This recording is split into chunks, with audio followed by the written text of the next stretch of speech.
Hello and welcome to Cooking the Books with Heather. Today we are going to be making something that's interesting. My husband's a little iffy about it, but it sounded good to me and I decided I was going to make it. We're going to be making a savory rice pudding from Vishwesh Bhatt's I Am From Here. And I've been trying to make this for a while, but it's spring and there's been a lot of work to do outside, and it was Mother's Day and it's been raining and it's just been a little hectic.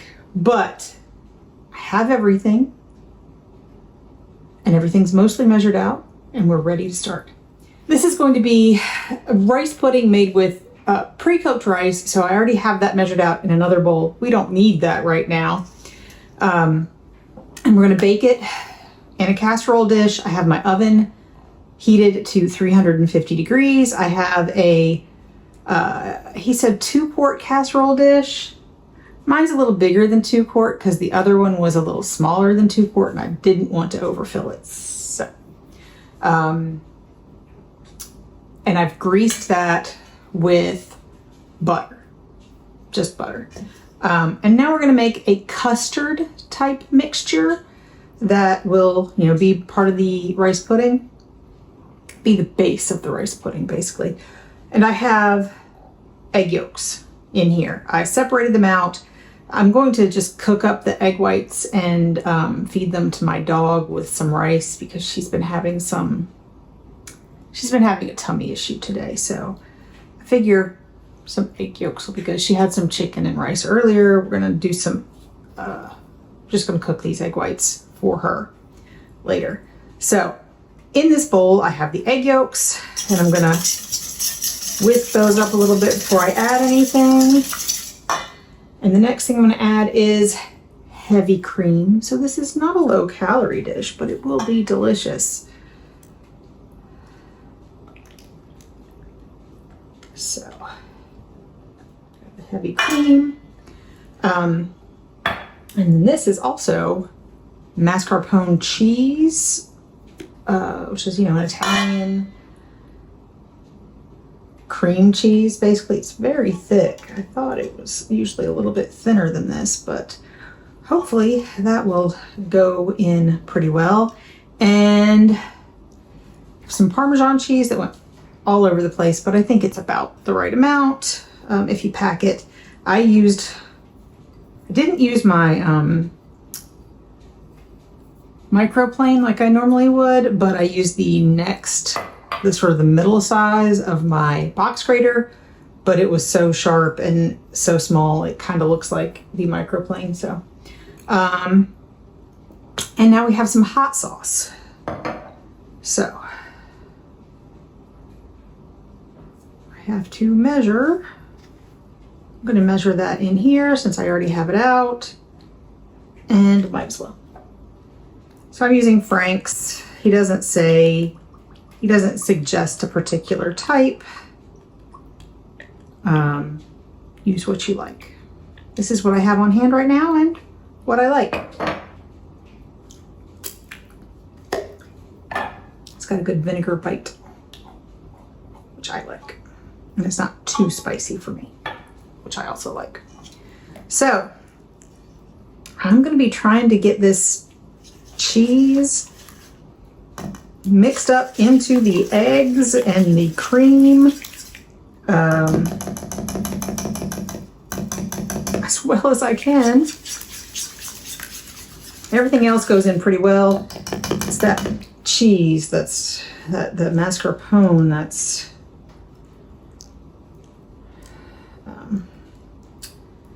going to be the problem. So I'm just going to kind of use my spatula to get it into kind of smaller pieces. It might be better if you let that come to room temperature, which I did not. I don't think it's going to be all that smooth, but we're going to be putting some warm things in here and it's going to go in the oven. So eventually it'll melt, and if it's not smooth, we'll just have some pockets of cheesy goodness. So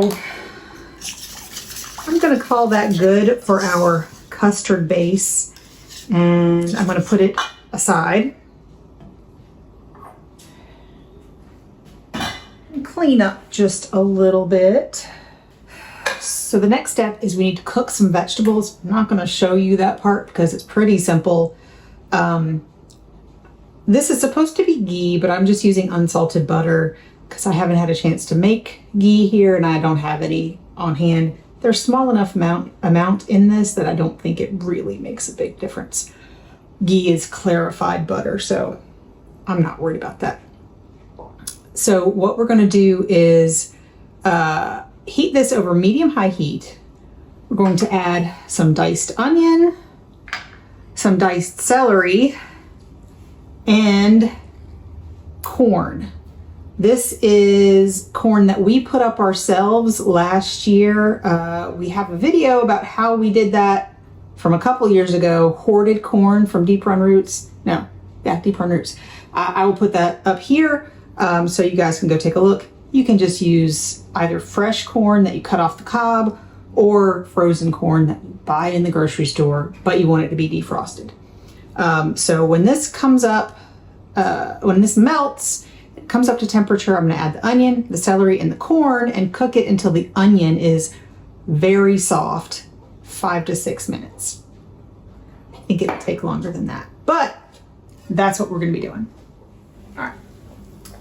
So I cooked that, I brought it up to temperature and I was playing with my pepper grinder. So, and I put the onions and celery in before I put the corn in because the corn was very cold and watery and I kind of wanted to get that started. Anyway, so that went a little too long, got a little brown. It's okay. Added the corn and cooled it down pretty quick. And then I cooked it for 5 minutes. So total was maybe, I don't know, 7 minutes, not too much. And I think the onions actually look done. They look, translucent. So I'm going for that's good. So now I'm going to add tomatoes.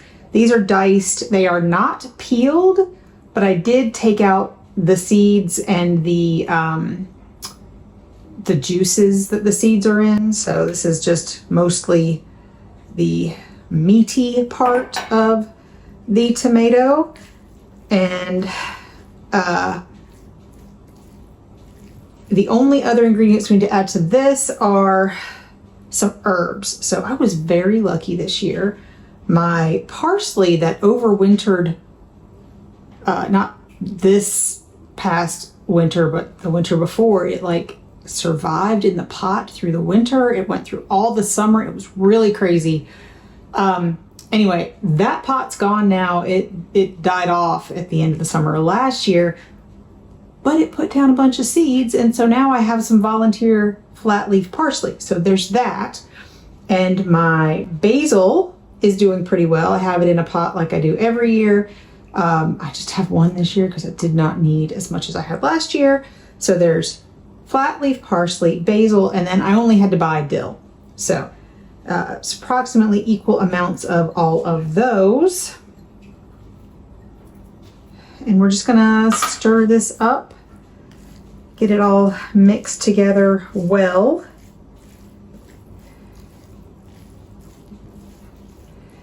There we go. Now, the other ingredient that we haven't really talked about yet is rice. And I keep going back and forth about whether I'm doing this right or not. So the recipe says cooked and cooled basmati rice, like measurement cooked and cooled basmati rice. So do I measure it before or after cooking? Because what I have here is what I have is that amount after cooking, and now I'm wondering if it should be before cooking. And I'm also using just plain long grain white rice. So he says basmati rice or any white rice. So the way things are worded makes me think that this is cooked and then measured, because it doesn't say the measurement of rice cooked and cooled. It says measurement cooked and cooled rice. So I'm hoping I'm doing the right thing here is what I'm saying. I'm confused. And I did a quick search to see if I could find, so I hope I'm doing the right thing. I could not find this recipe online, so can't tell you. But, so in here I have that amount of rice, the amount that I decided was the right amount. We'll see. So we're going to add this to our rice.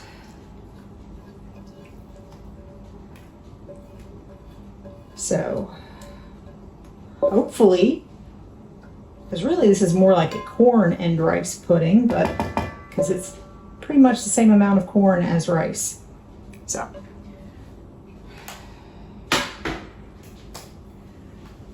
anyway, so we have all of our veggies and our herbs and our rice in here. And now I'm going to add salt,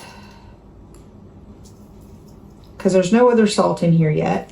Pepper, which is what I was playing with because I needed to refill it, and I can't get this closed myself, but my husband can do it every time. I don't know. Usually I'm good at that stuff.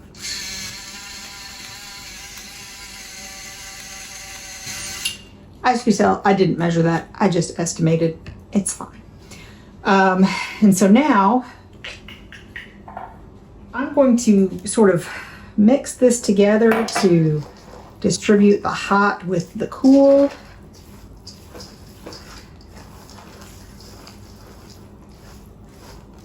Before I add our custard mixture, because I don't want to sort of scramble that. There we go. And so now, have everything in here. I'm going to add the custard mixture we made earlier.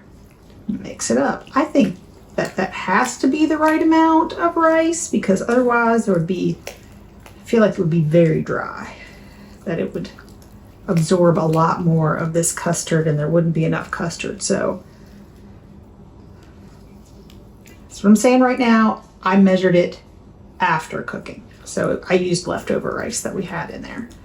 And I did not use his method. I just used my rice cooker. But I do want to try his method again with just one recipe next time and see how that works out. But there we go. Now, clean up a little bit more.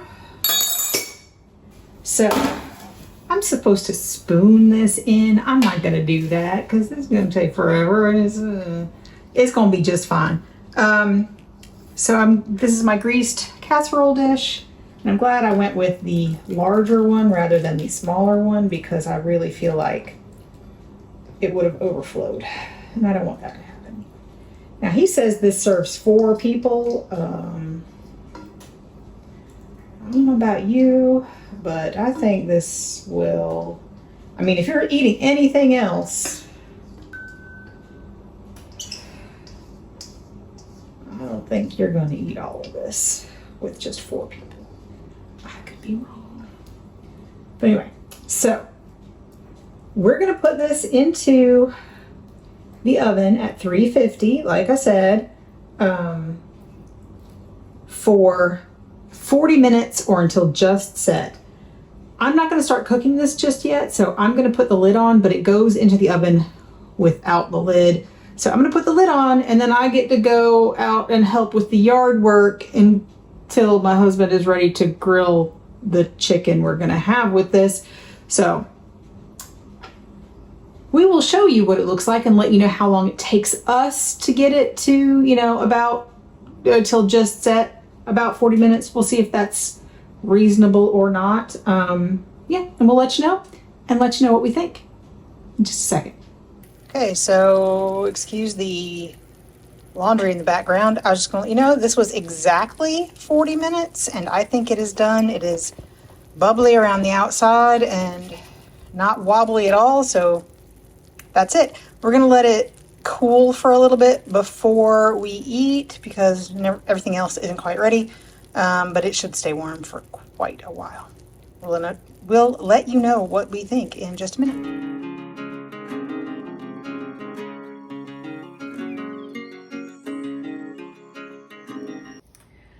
On this episode of Cooking the Books with Heather, you watched me make savory rice pudding from Vishwesh Bhatt's I Am From Here cookbook. And I really loved this recipe, but I do have to say it does not taste like a rice pudding. It tastes very much like a corn pudding. I really think this belongs in the corn section. There's pretty much equal amounts of corn and rice, and the corn certainly overpowers the rice for flavor. But I think if you don't like the texture of a corn pudding, which sometimes can get kind of eggy, in my experience, this helps that a lot. The rice sort of holds it together a little bit better. It's not sweet. It reminds me of a corn pudding with or a corn dish that has maybe peppers in it, even though this doesn't have any peppers in it.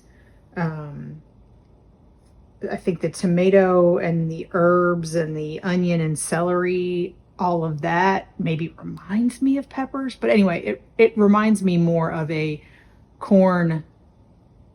actual savory corn pudding. Here in the South, we will put lots of sugar in anything.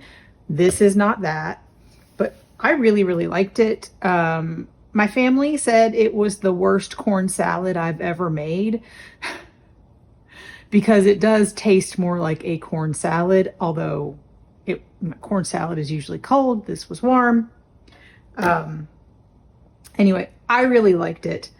The kids were not super happy about it, but they ate it.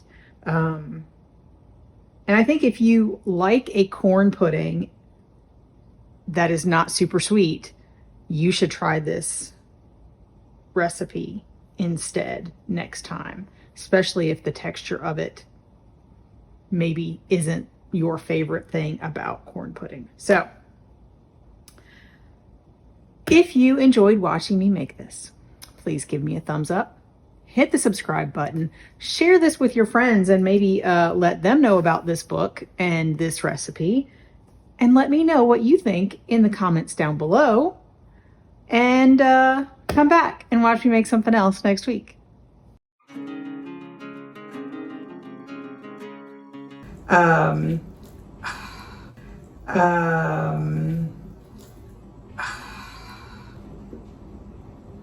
Excuse me, at least this is clean. I didn't want to hit the really hot pan,